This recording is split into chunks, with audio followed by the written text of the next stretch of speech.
अहिल्यानगर येथे शब्दगंध साहित्यिक परिषदेच्या वतीने आयोजित 17व्या राज्यस्तरीय शब्दगंध साहित्य संमेलनाच्या स्वर्गीय अरुणकाका साहित्य नगरीचे उद्घाटन कृषी मंत्री दत्तात्रय उर्फ दत्ता मामा भरणे यांच्या हस्ते उत्साहात पार पडलं।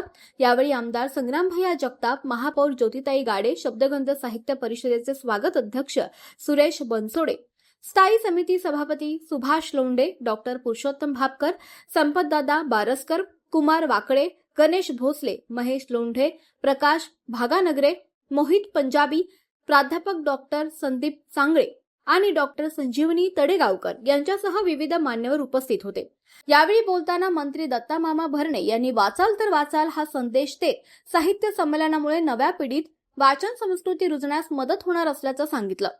साहित्य संमेलन हे विचारवंतांची मेजवानी असून समाजात वैचारिक संस्कार घडवण्याचं कार्य अशा उपक्रमांमधून होत असल्याचं त्यांनी नमूद केलं।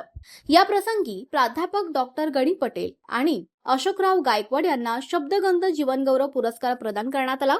संमेलनात विविध परिसंवाद, काव्य संमेलन, गझल मैफल, चर्चासत्र आणि पुस्तक प्रकाशनाचा कार्यक्रम आयोजित करण्यात आले।